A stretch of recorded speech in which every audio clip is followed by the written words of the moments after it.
like it started in my teens. It started in my teens. As uncomfortable as it is for me to share this, I understand it's more uncomfortable for people to hear this. My father and brother, and at different times my uncle, they would literally sit me down and teach me how to exploit and manipulate girls and women. They literally, if you will, gave me cheat codes. And again, at that point in my life, I didn't want any part of it. It didn't feel true to me. As the hate and the shame got bigger and bigger, that made more sense. And I could always tell who was the most attractive woman in the room that had no faith in herself. I knew who she was. Like if somebody would pay me to go into a club that had 2,500 people and say, find the five best looking women who you can manipulate before this night's up, who they were, I would be right every time.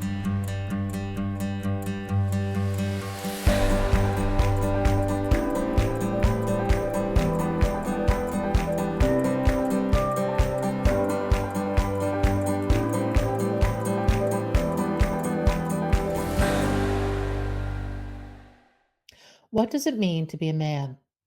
Michael Swerdloff was raised in a family environment that had a very narrow definition of masculinity, one that included objectifying and manipulating women. His brother was in and out of jail for years. Against this backdrop, Michael found himself on a path where he worked for the mob and became enmeshed in alcohol and drugs. Then he turned his life around, and his story is spectacular. It's a story about becoming your own individual and having the guts to follow your own path. It's about strength, resilience, and learning to love. Please join us for a fantastic conversation about finding the truth in your soul. Michael, welcome to Bump in the Road. If you would, tell us your story. Thanks for having me here, Pat, and I'm really excited for our conversation. So I can't start with anywhere besides my home growing up. I mean, ironically, but it really is the beginning of the story. And for me, we were one of those families that for a while on the surface, we looked like it was all working really well. Like our neighbors didn't know when I was a little kid that we were that family. Nobody knew. Um, but what I grew up with was a different kind. Okay, so my dad, and I'm comfortable sharing about the people the way I'm sharing about them because they're dead, and I Mhm. wouldn't share about them the way I do if they were alive. That wouldn't be respectful. So my dad cheated on my mom for the 27 years they were married with dozens of women, literally dozens of women, and women is even a challenging word here because some of them were teenagers when my dad was in his 30s and 40s. And my brother was super violent. Um, he was a sociopath. He grew up to be a strong arm in the mob, and he hurt many people, specifically women, along the way. And they trained me how to be a man. And my instincts were so different from the story they were telling me about what men are, what women are, what girls are, what boys are, how to do this, how to do just my instincts and what they were telling me, they didn't match. And when I was little, my instincts overrode their message. And then there was a lot of mess in my family. Well, there was a lot of mess in my family all along, but um, between age 10 and 12, my parents got divorced. My father had a heart attack, died, got brought back to life. My mother had breast cancer and had both her breasts removed. And that's a whole lifetime. And it was in 2 years. And at the end of that 2 years, I wasn't the same kid. And I was becoming vulnerable. That's the best way to put it. I was becoming vulnerable to be convinced something besides thoughtful, kind, loving, warm, affectionate, like those things were starting to fade. And with every year, they faded a little bit more. And as drugs and alcohol came in my life, they faded more. And eventually, my brother's story became louder inside of me than my story of what's true about being a boy, what's true about being a man. And more drugs, more alcohol. He was in and out of prisons and jails and penitentiaries from all of like my mid teens through my mid 20s. And along the way, I lost myself, Pat. You know, I can remember this so clear. And it was such a theoretically unimportant moment, but it wasn't. Uh, John, my aunt had died. She was kind of my special person. My mom I loved, but as you can imagine, she was kind of overwhelmed with what was going on in our home and family. Um, so my aunt, her sister, she was my person, and she died of cancer. And later on that year, I can remember this so clearly. I was DJing in a club. It was a Monday night. There was about 800 people there.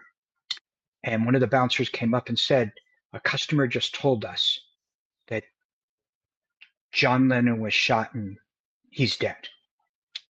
And I remember I had an album in my hand ready to put on a turntable. And I fell to the floor in the DJ booth. And I have this so clear in my head. There's nothing left. My aunt died. John died. They were my proof that love and peace mattered. And I became really hateful internally, self-hate, but everybody paid a price for my anger, for my fear, for my disgust, for my prejudice. Self-hate always reflects outwards onto others.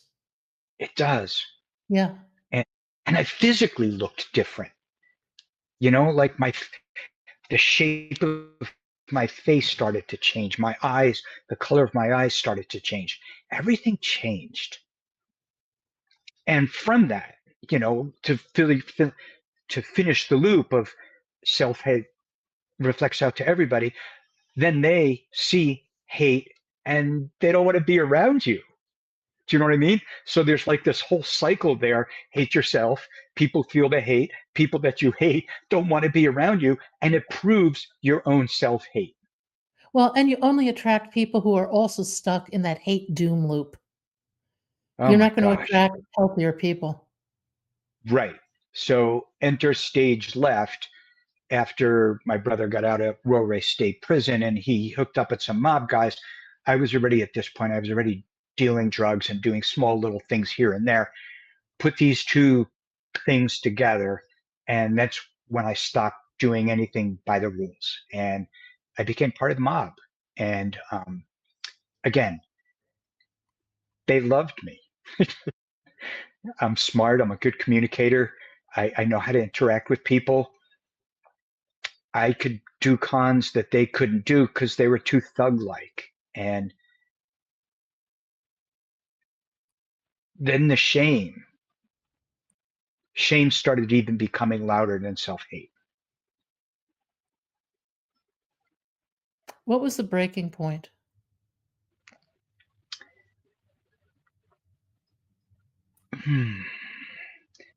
There was a few of them, but the one that facilitated everything beginning to start walking in a different direction. It was 1989. I had a girlfriend at the time. We had been together three and a half years, and she she started going to therapy, and back then that was a really big deal. Yeah. Um, and about a half year into therapy, I laugh when I say this because I'm a counselor. It's what I do for a living. But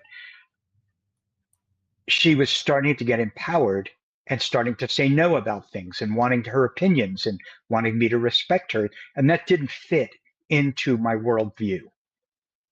And so my strategy as a con man was I'm going to go to her therapist for treatment so I can convince her therapist there's nothing wrong with me. that really she's the problem, not the therapist, but the girlfriend. And you're smiling because you could see how ignorant I was to believe that that was true. So we're going to shorten this story a lot. And um, about 3 months later, we got put in a locked mental hospital for homicidal and suicidal ideation and drug and alcohol abuse. And Wow.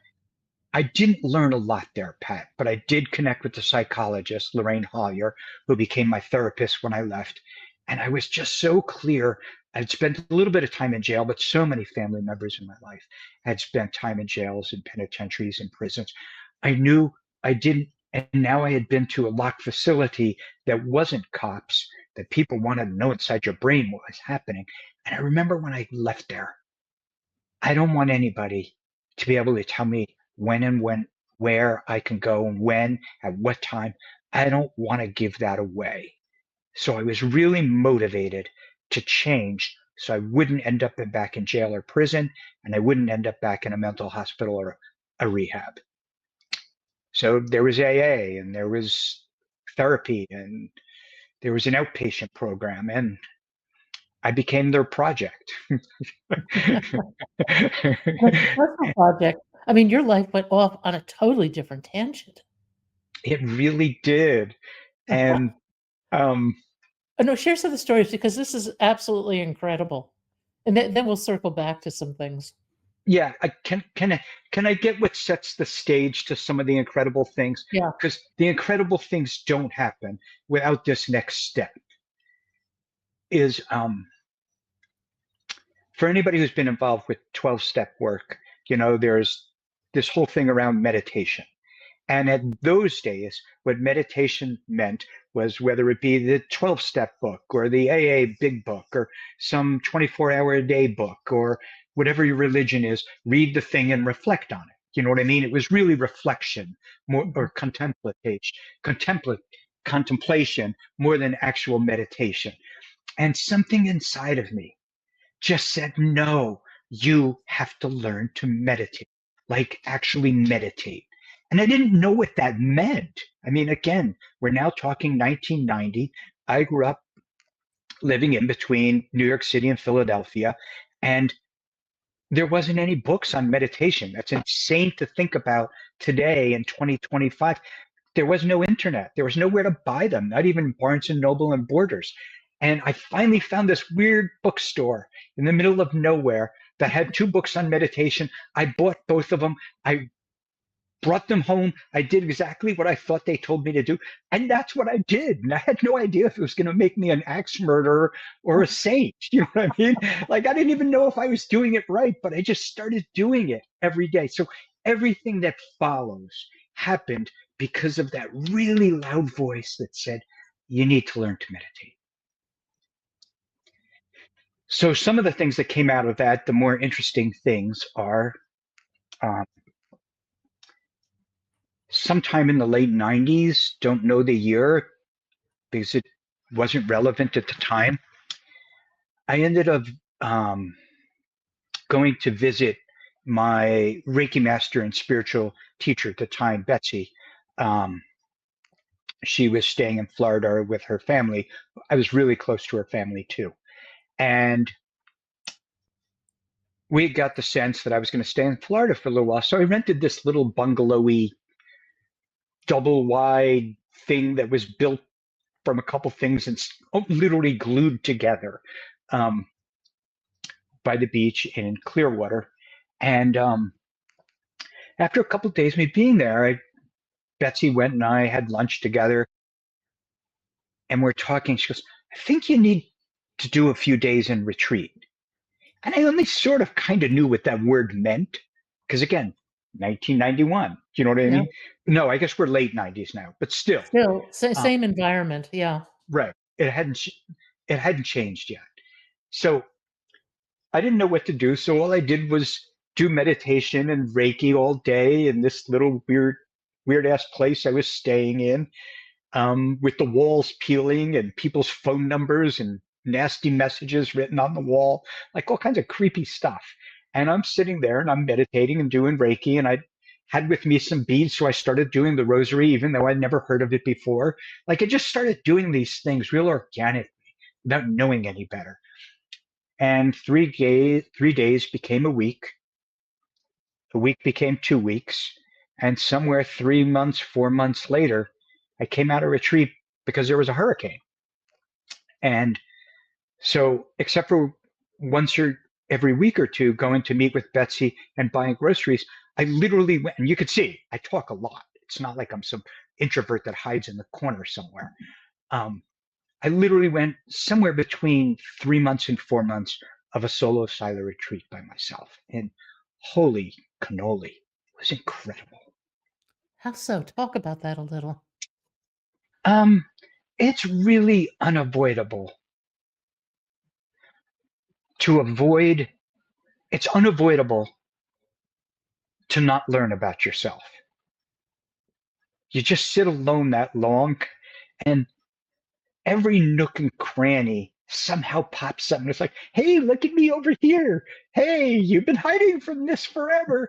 Do you remember when you were a kid? Like all of that.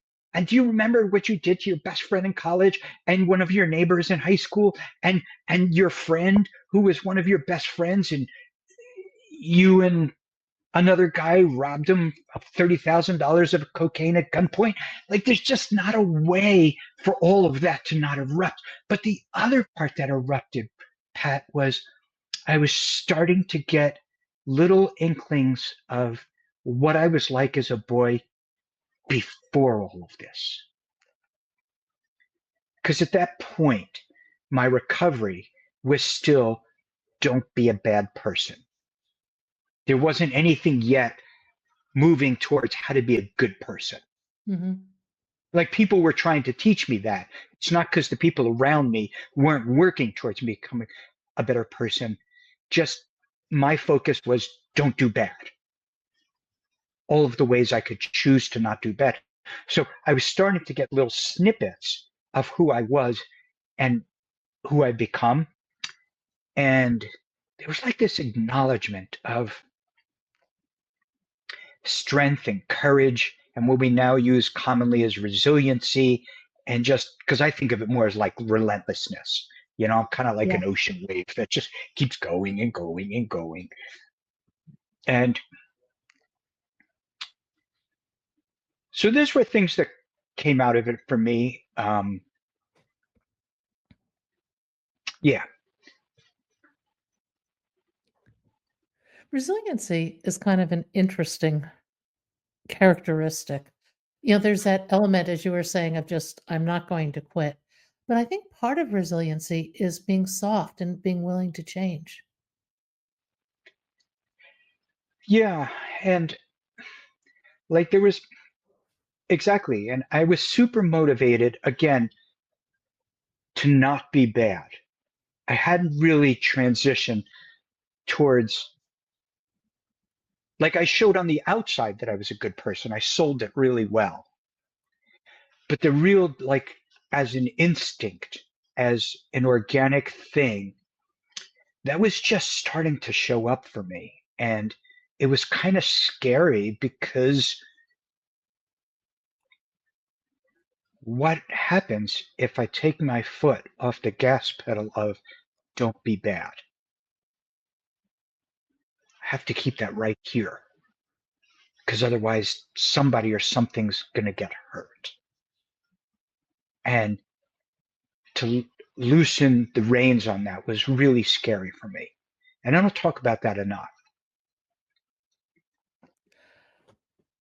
What was it that scared you the most about that? Um, I had friends.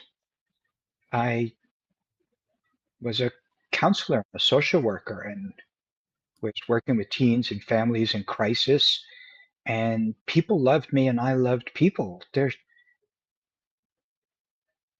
They could be disappointed in me. They could get hurt by me. Whereas when you're running around with drug addicts, drug dealers, and mob guys, everybody's on guard 24/7. And nobody likes each other. Nobody loves each other. It's just a bunch of wolves all grabbing dinner. this wasn't like that anymore. People trusted me. It was really confusing. I know for people who haven't been down a road like this, the idea of people trusting you is confusing, is not normal, but it was really confusing for me. Well, you went through a lot growing up. I mean, part of your growing up and modeling yourself as a man with your brother and your father was really to be very exploitive towards women. Is that fair? Yeah. Um, yeah. And that was like, it started in my teens. It started in my teens. As uncomfortable as it is for me to share this, I understand it's more uncomfortable for people to hear this. My father and brother, and at different times my uncle, they would literally sit me down and teach me how to exploit and manipulate girls and women. They literally, if you will, gave me cheat codes. And again, at that point in my life, I didn't want any part of it. It didn't feel true to me. As the hate and the shame got bigger and bigger, that made more sense. And I could always tell who was the most attractive woman in the room that had no faith in herself. I knew who she was. Like if somebody would pay me to go into a club that had 2,500 people and say, find the five best looking women who you can manipulate before this night's up, who they were, I would be right every time. And those were the women in my life. They were great trophies for me to go around with. They were great status symbols. They were great for my ego. And I never invested the time and energy with any woman who believed in herself because I knew they weren't going to pick me. What changed? Because as you went on in life, you really changed your attitude about women 180 degrees. Well, it starts with the women in my life. I mean, they just, again, that's part of what the trust was confusing is they trusted me. They saw a good man. I saw a man who used to be really bad. And they saw a good man. And they invested their time and energy on me way before I understood who I was. And then as those relationships, and they weren't always the same people, as those relationships became stronger and who I was spending time with, those women, both friends, dates, partners, as boy, it sounds so linear and to say it this way, as I kept upgrading who made sense to be in my life, as that bar kept getting raised, I had to meet that bar. And I wanted to meet that bar. I wanted to be someone that they loved, trusted, and respected. And as that kept building inside of me, I started trusting myself. And I started understanding that for me to have friendships and partnerships with women who are extraordinary, I sort of have to be extraordinary. At the risk of making this all sound really simple, and extraordinary requires some effort, whether it be in business and relationships, spirituality, personal, it requires effort to be extraordinary. And well, that's my interpretation. I'm saying that as if it's a fact. I believe it takes effort to become extraordinary. You have to have some tools and some things inside of you, but there's some investment in there. And I just really I learned to love being loved. Really, I know I could go on for 40 minutes, but if we all break it down, that's really what it is I loved being loved. And then what came of that very organically was loving people, like really enjoying and getting pleasure out of loving people. Did that change become more internal over time where you weren't trying to please others? Do you know where I'm going with this? I do. Yeah. Well, let me tell you what I think you're going with this, and Okay. before I go on and Sorry, I'm right, I'm not right. being very accurate here. Um, are you asking me if there was a time, and if so, when, that it transitioned from me having my inner sense of who I am versus an external locus of control that I wanted people to like me and I wanted people to love me? I like that I actually started feeling really good about me. Is that what you're asking? Absolutely. Yeah, that happened really, I'm going to say within the last decade. Um, can I take us on a detour here Yeah. and bring Mongolia into the story? Well, please do. Mongolia is a great story. Oh my gosh, it's so good. Um, and it brings us to the answer to your question. Is I was living in South Korea teaching English at a local public school, and I loved it. Oh my gosh, if you ever get a chance to live in South Korea, go do it. Um, and I started getting in my meditations and dreams, me walking in a desert that doesn't look like my vision of a desert. Because when I think of desert, I think of sand, lots of sand. And it wasn't a desert like that. It was a desert of like crumbly little pebbles and small stones and cliffs and rock cliffs. And eventually, somehow my brain started showing me that this desert that I needed to go walk in was in southwest Mongolia. And I'm like, Mongolia? Like, I don't know anything about Mongolia. What am I going to do in Mongolia? And you're going to walk a lot. And I was like, in Mongolia? Like there's this inner dialogue. Come on, dude. Like, what's up with this, And um, I had sent an email to Betsy in the States and said, hey, I've been getting these dreams and visions of me backpacking in the Gobi Desert by myself. She goes, oh my gosh, I've been waiting for your email because I've been getting them for you to go there for months. So thank God you're on gear now. And I was like, whoa, that's scary. But that's how our relationship always was. And so my contract was getting done in Mongolia, got some plane tickets to go to Ulaanbaatar, the capital city, did some treks and a bunch of adventures with other people. And then finally it was time for me to go into to the desert by myself, to a place where nothing lives. Like there's no animals there. There's not really any bugs. There wasn't any water. And it's like, this is like a suicide mission, you know?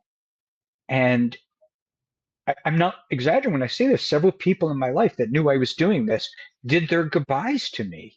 Like, I don't know if we're going to ever get to talk again. I want to let you know how much I love you because you're probably not going to live. They weren't saying it like this. They were saying, I understand you're doing what you're doing, and I don't want to not get to say goodbye to you, Michael, if something happens there. And it's not an easy place to launch into a desert from with that in your belly. So I spent time in Mongolia doing backpacking by myself, and um, obviously I survived. I'm here, and then I did some also traveling through lots of other places in Central Asia. But one of the things I walked away with was I keep questioning my masculinity. Am I a man? Because I'm not the man that I was taught to be when I was younger. And I don't really know. And I remember I was like sitting on a rock one day in the desert and thinking to myself, okay, how many people would be willing to do this? Like, how many of these big burly men that can beat up anybody and everybody, thinks they're these great? How many of these guys would show up and do this? And I was like, I don't have to worry about this anymore. I'm a man. Done. Check. Next. So that was part of that transition, was that question, that doubt got mostly removed. I mean, I'm human and we all question everything and we should. But that kind of got removed from me. Am I a man? Am I strong? Do I have masculinity? All those things. So that was the start of it becoming internal. And other things that added to I'm not going to spend much time with this, but in between the long-term retreat in Mongolia, there was 10 days with the Dalai Lama, and that training and everything that went along. And I had these experiences separate from the world and in the world, and they were starting to integrate. And that was really the big deal, was doing these things solo and doing the things in the world. And that's one of the things the Dalai Lama talked about a lot in that 10 days is we're in a different time in history. We have to do our work in the world. We can't spend time. There's monks and nuns that's their calling. But for the rest of us, we have to be out there in the world. We're needed now.